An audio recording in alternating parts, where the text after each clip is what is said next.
Okay, so here we go. So first things first, like I said, my name's Ivana. I'm the community engagement manager. You've probably seen a lot of my emails if you've reached out to ask questions about the program. But I'm kind of the general resource if you have questions about what is competition like, what does the program entail, what do I need to do, and things like that. We have a pretty small team, but we are all very dedicated to helping you guys succeed and hopefully get to see every single one of you at competition this year.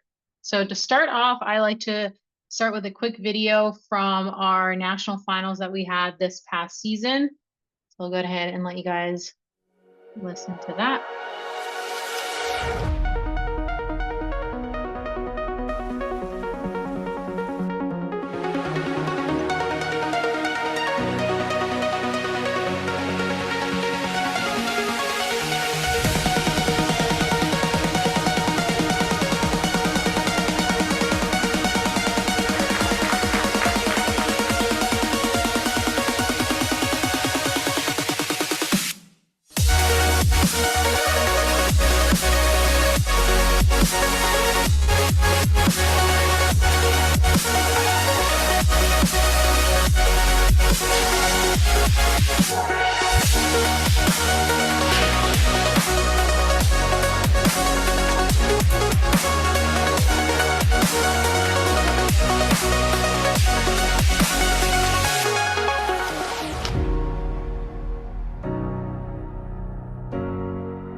All right, so that was a quick introduction to what competition kind of looks like. That's an example from our this past national finals that we hosted this April.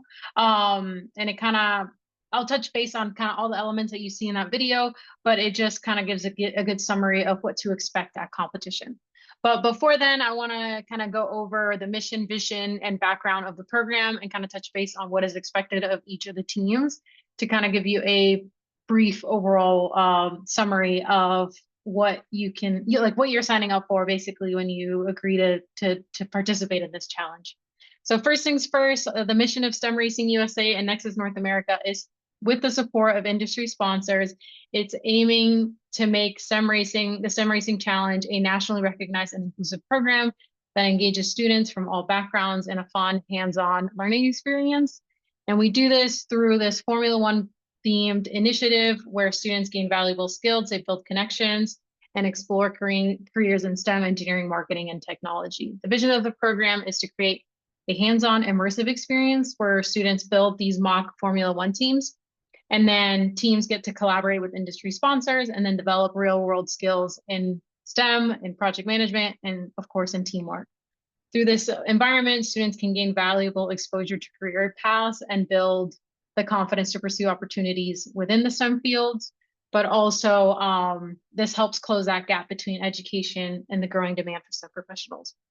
So background, the International STEM Racing Program started in the UK in 1999 with the former name of F1 in Schools and was brought to the US in 2005. So since then, the program has sent many teams to represent the US at the World Finals, even producing world champions. So World Finals this year is at the beginning of October, if I'm not mistaken, and we are sending 3 teams from the US. So make sure to cheer them on if you see them on our social media pages. But so the challenge itself, it is targeted for students age 9 through 19, and each team can have 3 to 6 students. So these are competitive. The competitive team is composed of 3 to 6 students. You might potentially have a larger team, but the ones that are going to competition and going to the interviews are going to be those 3 to 6 core team members. The challenge itself, you have to design, test, and manufacture a 1/20th scale F1 car. You have to develop portfolios and a pit display detailing the team's work.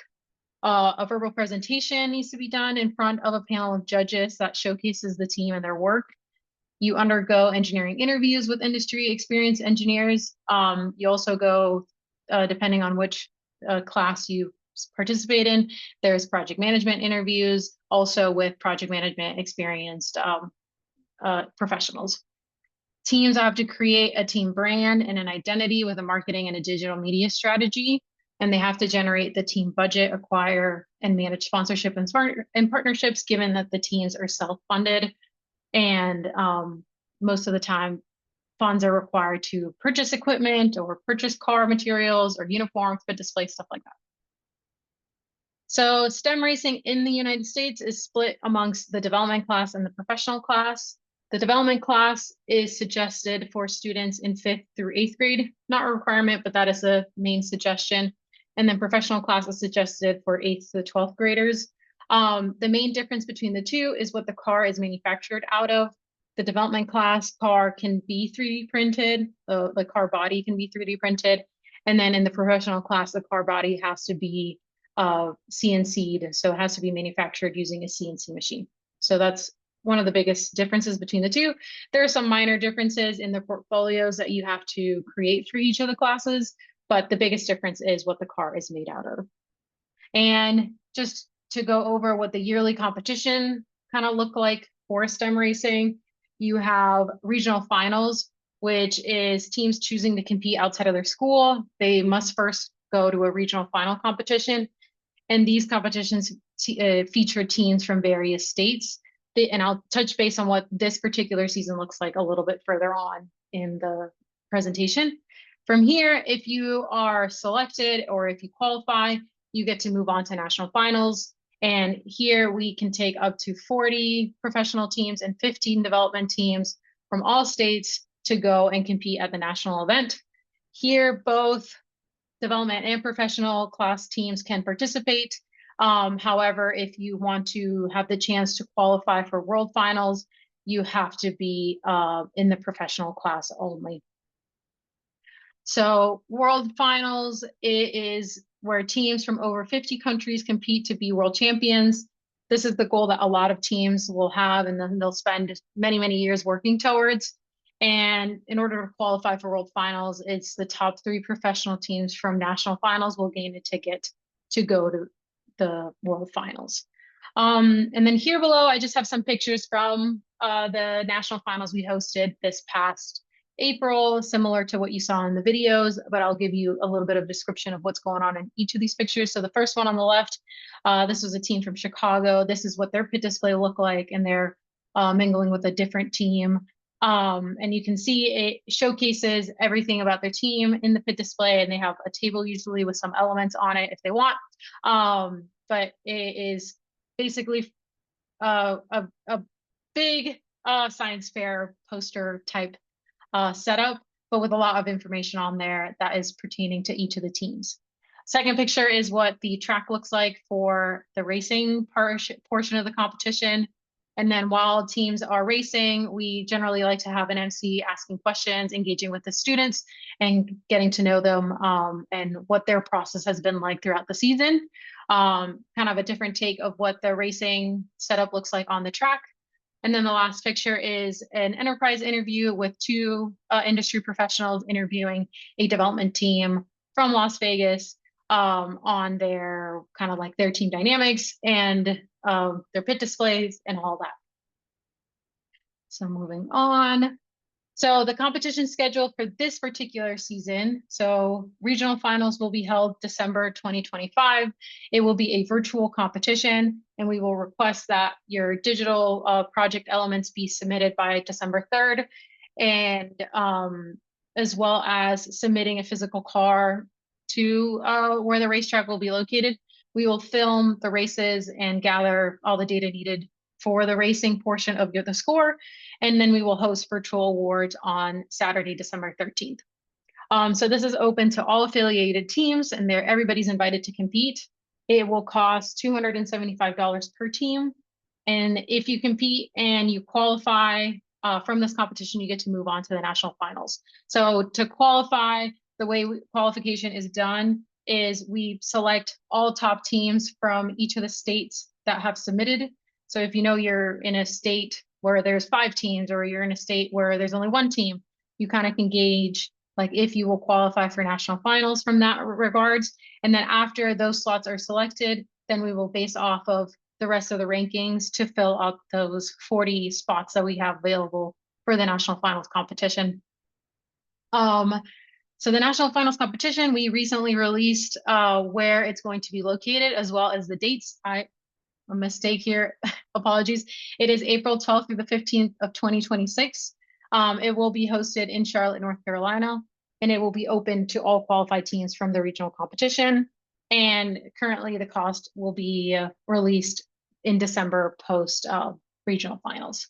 So the one key tip that I wanted to touch base on here is that now that you know where national finals is going to be, it's when it's going to be, you can kind of create a budget and plan for the potential of going to national finals, and start fundraising and gaining sponsorship starting today instead of usually waiting. So to give you an idea, last year we released the information further down closer to regional finals, and we want to give as much information as early as possible to the teams. So my pro tip for everybody in this call is that you should start fundraising with the plan that you will be going to national finals at the beginning of the season.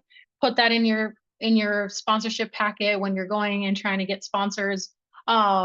Just to give you an average, this past year we had teams go to Charlotte for an in-person competition, and their average for the whole season, so including all materials used for regional finals as well as national finals, and the average was about 7,500 to 1,100 or 11,000, sorry.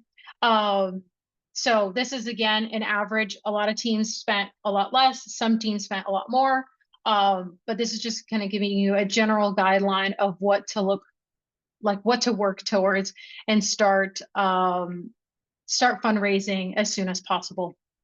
So the other thing that I wanted to touch base on this is a lot of this doesn't include like if you are purchasing a CNC machine or you're purchasing a 3D printer. Just take in mind these are like operating costs just for a competitive season. So if you're new to the program and you don't have access to machinery, then obviously take that into account into your budget as well. So next up is the road to STEM racing. So this is kind of going through a few steps of what it takes and what you need to do starting likely today, or if you've already gotten ahead of the curve, you probably already did some of these steps. So step one is going to be, you must read the rules and regulations. These are on our website. They go over absolutely everything you need to know about the competition, and highly recommend them, print them, reread them, and make sure you are up to date with what the competition entails. And if you have any questions on those, like absolutely reach out to us and we'll be happy to help.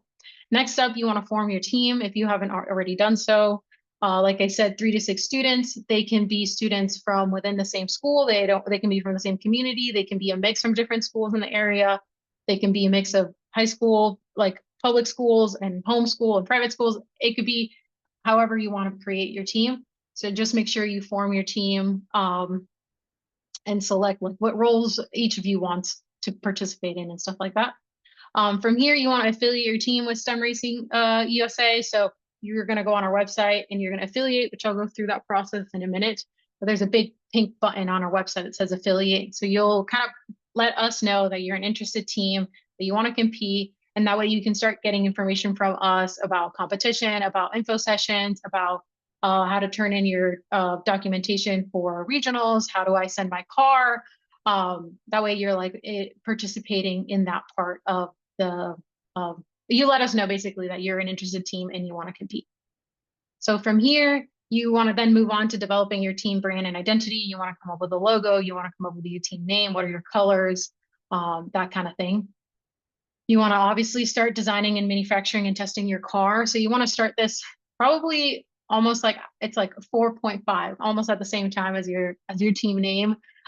Start earlier. Don't wait until the last second and then you're like stressing because you've designed a bunch of cars, but you haven't manufactured one, so you don't know if it's going to work or you haven't had a chance to test. So start earlier, even if it means like making a very basic car to start off with, and then you modify from that point. But that way you get familiar with like, what are my manufacturing equipment that I get to use?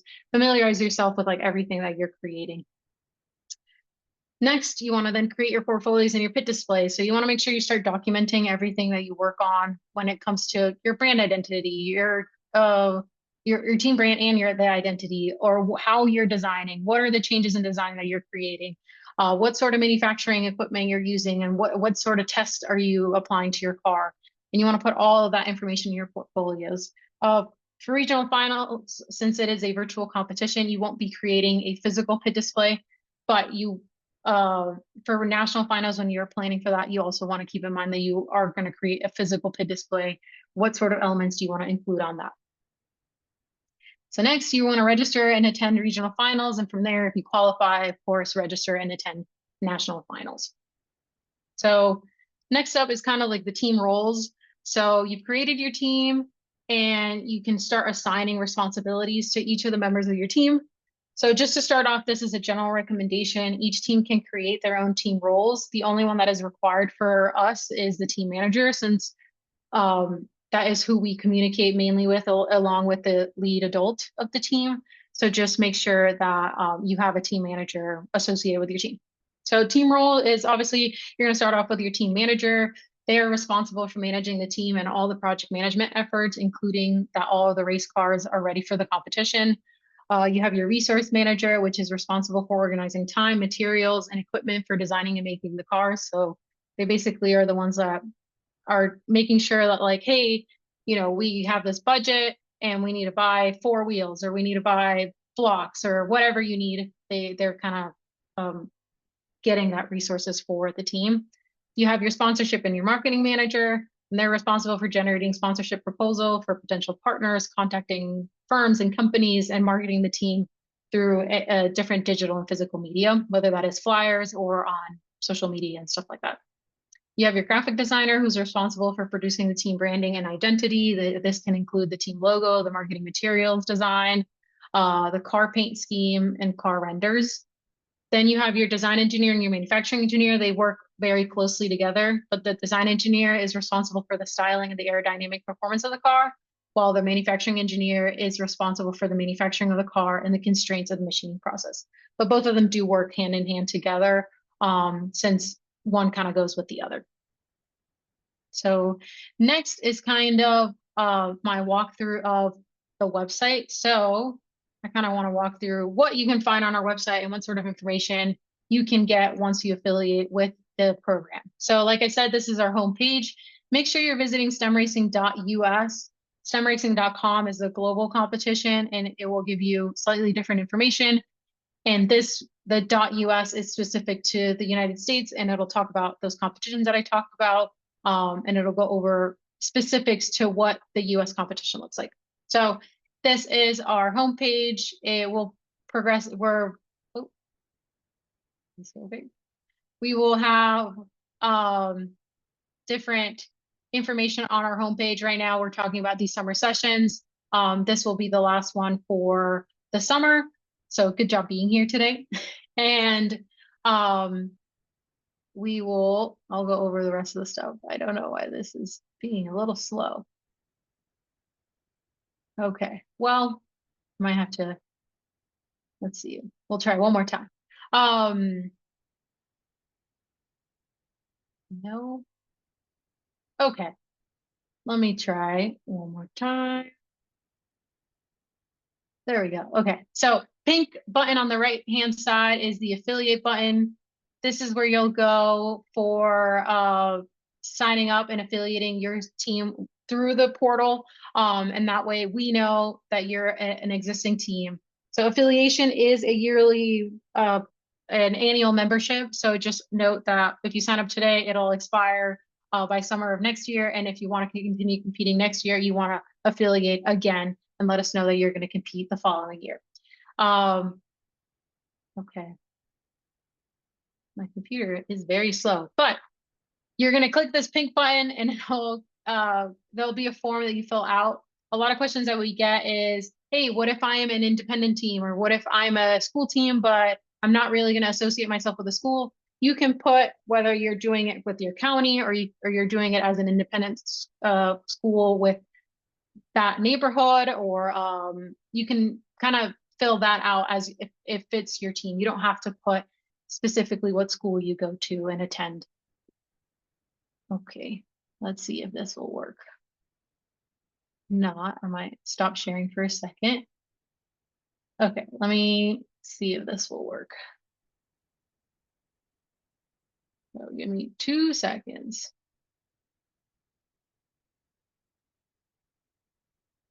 But in the meantime, let's see if this will work again.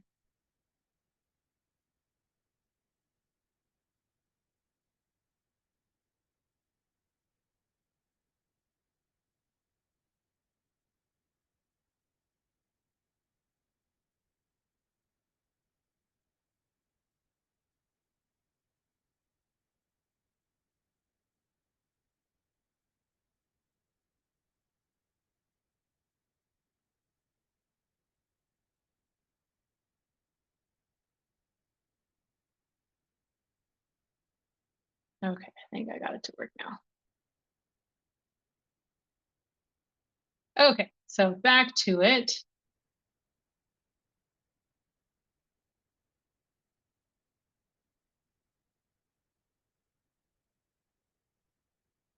Maybe, come on. All right, so we're back on our website. And so like I said, the affiliate button is how you'll let us know that you're an interested team.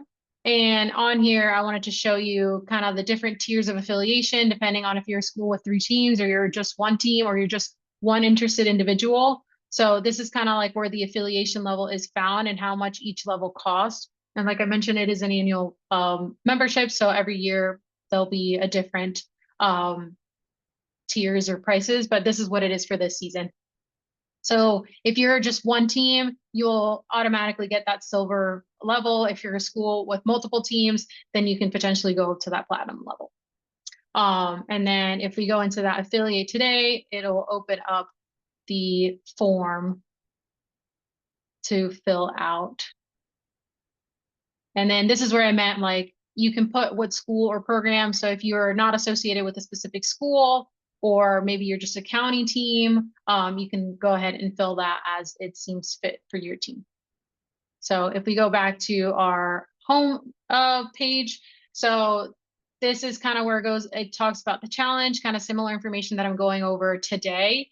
It also goes through those competition classes, so the development and the professional class, and it has some other information on here.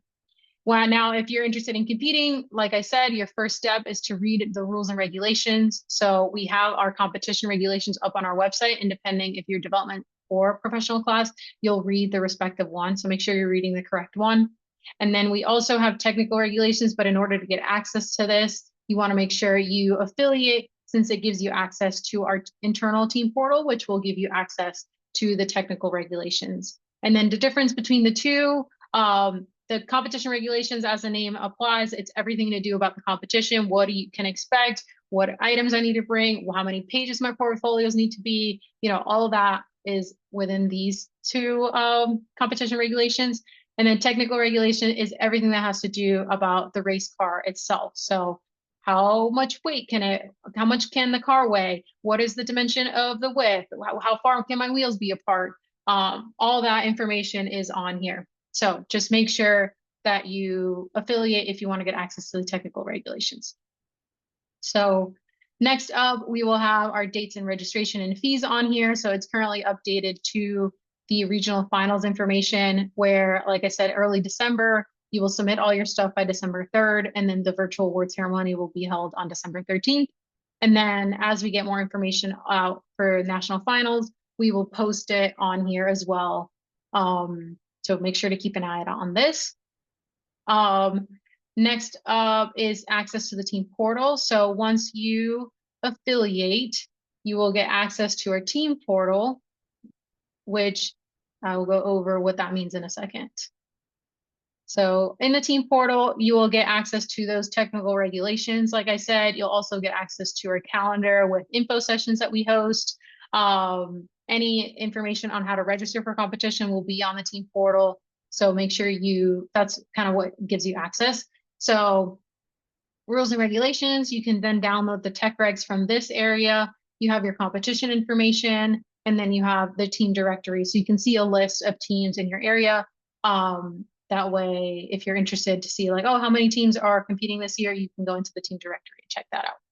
So events, we go over the dates and registration and fees similar to our homepage. It goes through regional and national finals information. And then we have this calendar where we've posted kind of, here we are today. We have a new teams introduction session. Next week, we actually start our info sessions that are specific to affiliated teams. So make sure you follow our calendar, and you can download a PDF version of it. That way you can print it, pin it to your fridge if you want, so you know exactly when things are due. Like I said, you have your rules and regulations on here.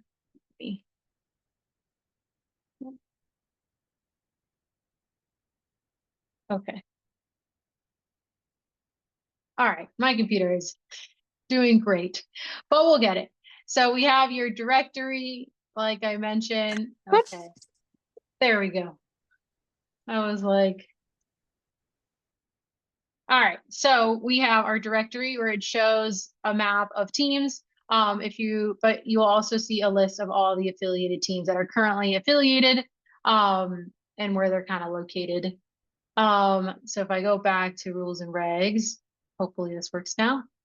So same thing, you have your competition regulations, and then we have our technical regulations for each of the classes. And then the resource that we have is, I'll go through the store in just a moment, but we have our virtual training guide. And on here, you can get access to just training course of, where do I start? What do the competition classes mean? What does the team manager do? And information like that. On here also, we have a informational sessions that we've pre-recorded from last season. So you can always go back and see those extra resources that are available to students. And we're updating this as the season goes on. We get new information, we get new tips and tricks. So we want to make sure that it is updated for you guys to get the best information out of us.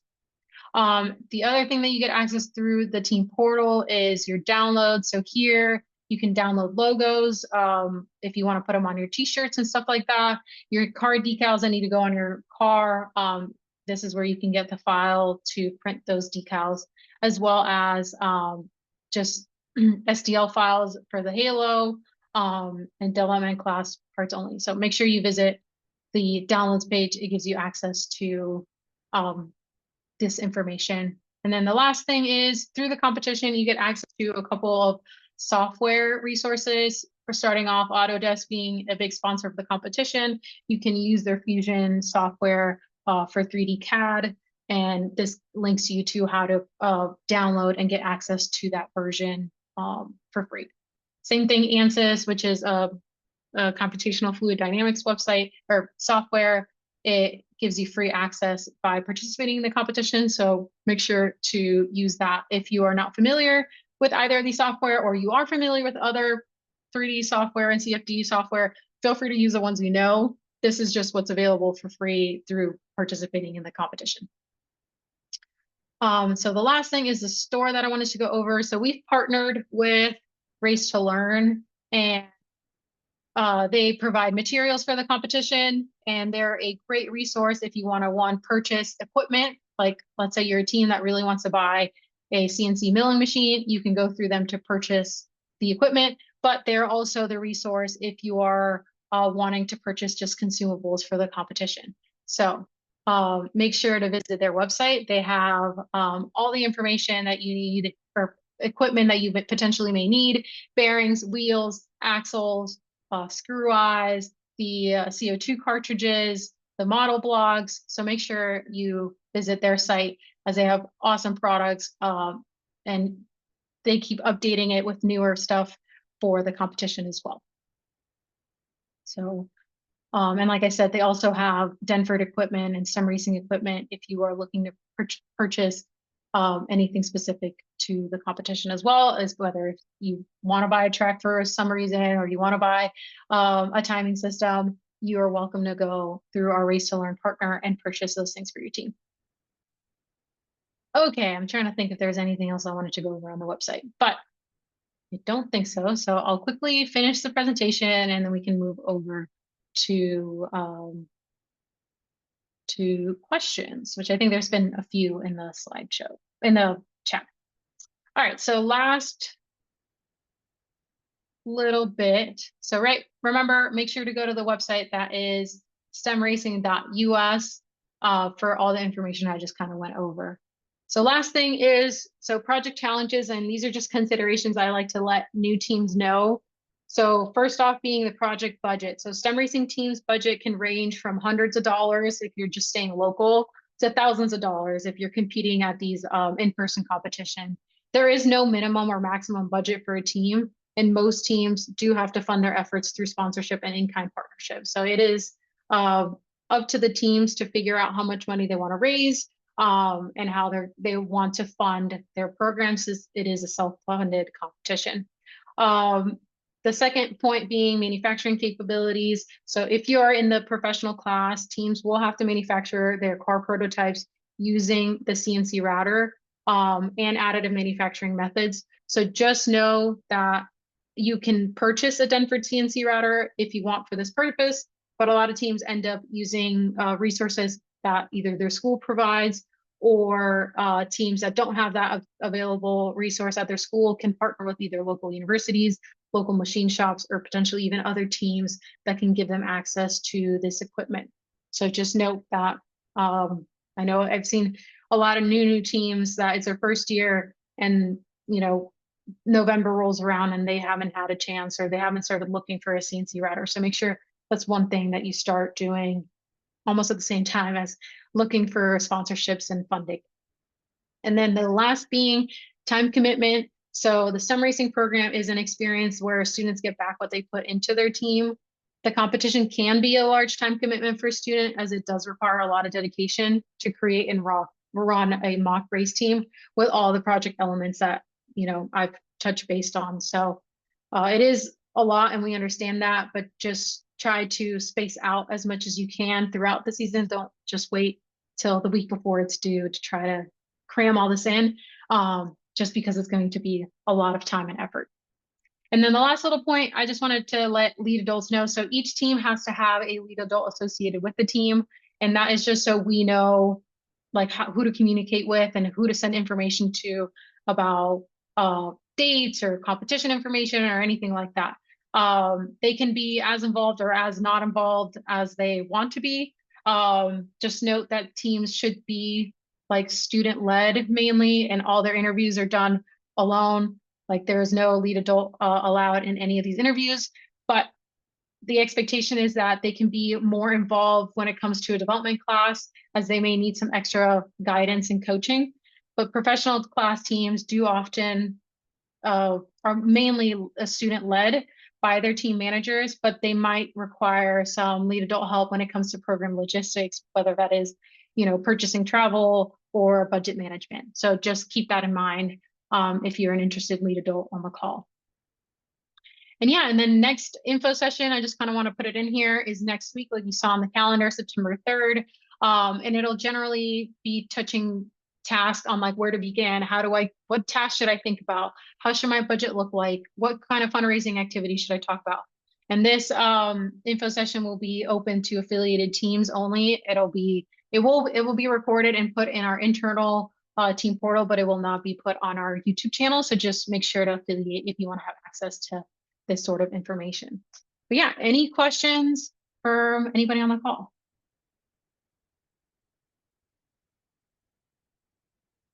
I know there was some on the chat, so I might go back and just answer so everybody is aware in case you missed it. So one of the questions came about the different regions. So there are 3 finals, the Western, Central, and Eastern final, which equally split all the states in these, which equally splits the states into these 3 territories.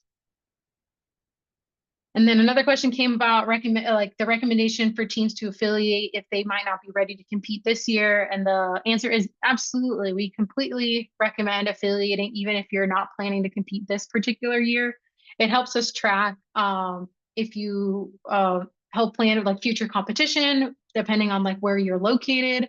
And it also gives you access to that virtual training guide resource, which can help start off and get students interested and learn about all the topics before they decide to compete later on.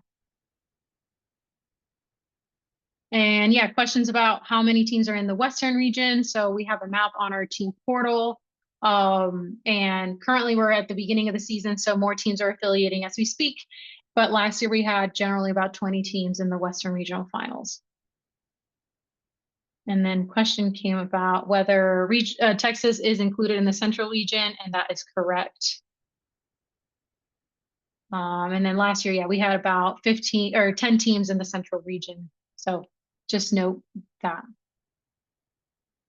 And yeah, just to touch base again on how do you go from regionals to national finals. So we take a cumulative of 40 professional and 15 development class teams from all the regions. So we start off with state champions from each state automatically advancing, and then the remaining spots are then filled by the next highest ranking teams from throughout the nation.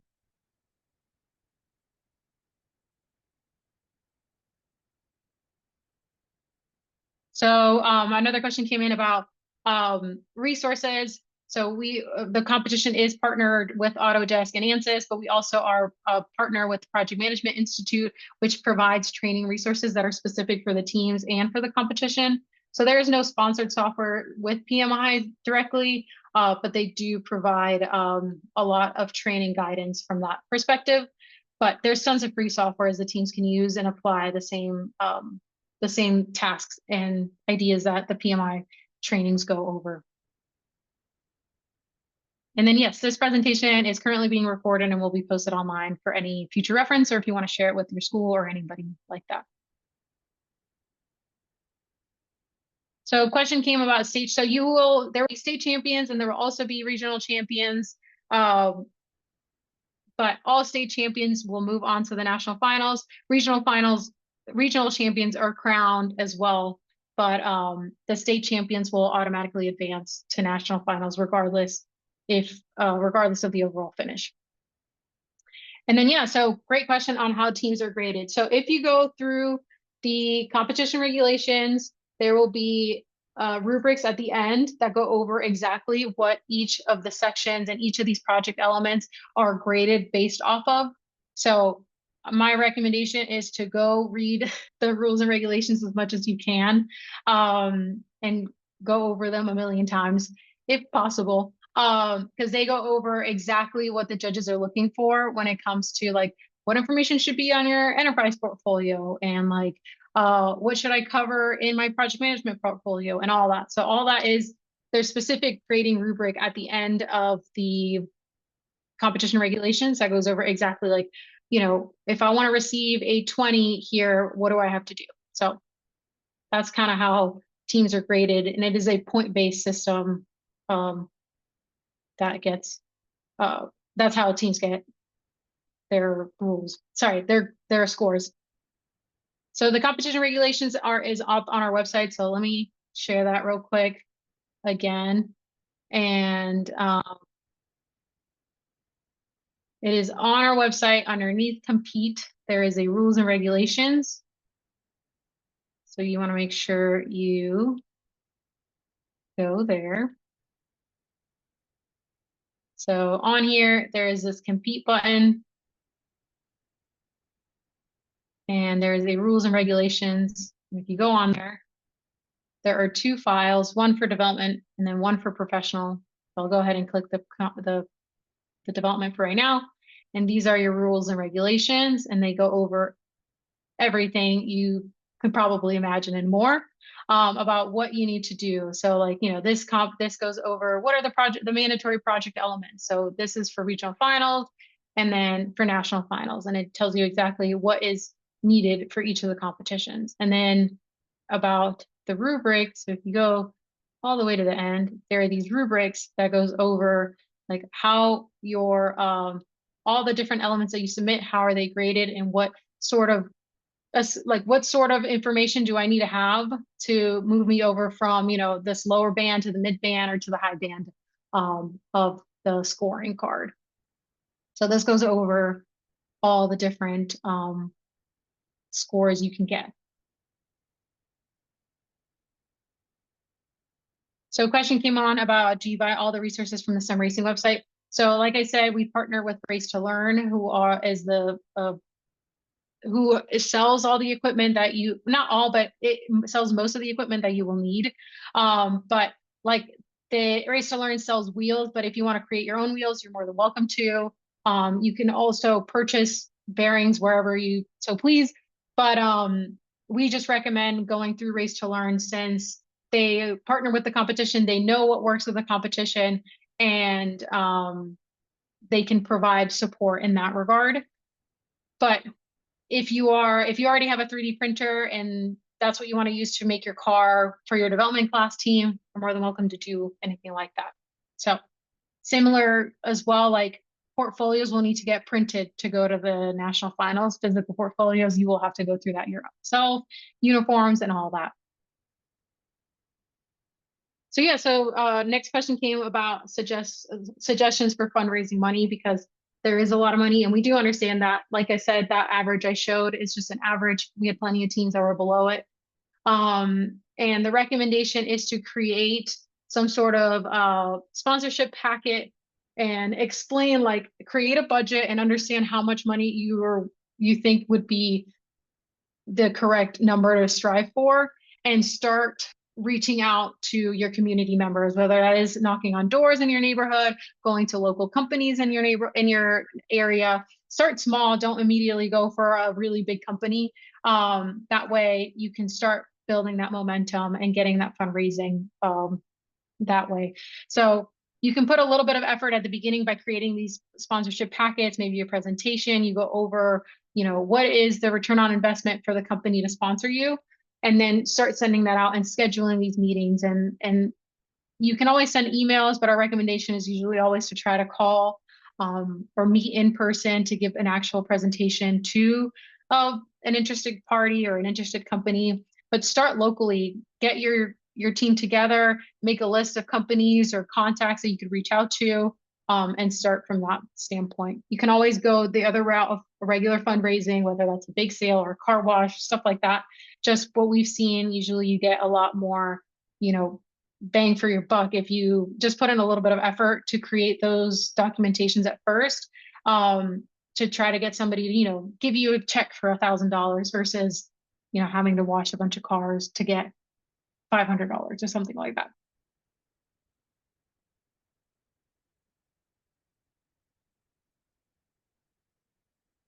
But yeah, any other questions?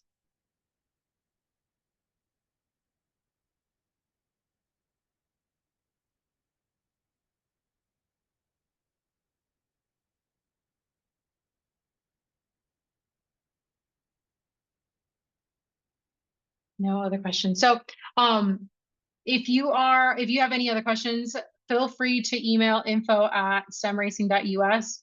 We are more than welcome to help answer any questions that you have, either about this presentation or about the competition or how to affiliate, or any questions you might have about the rules. We want to see everybody compete at the competition and see you guys at regionals. So any help we can provide, feel free to reach out to us.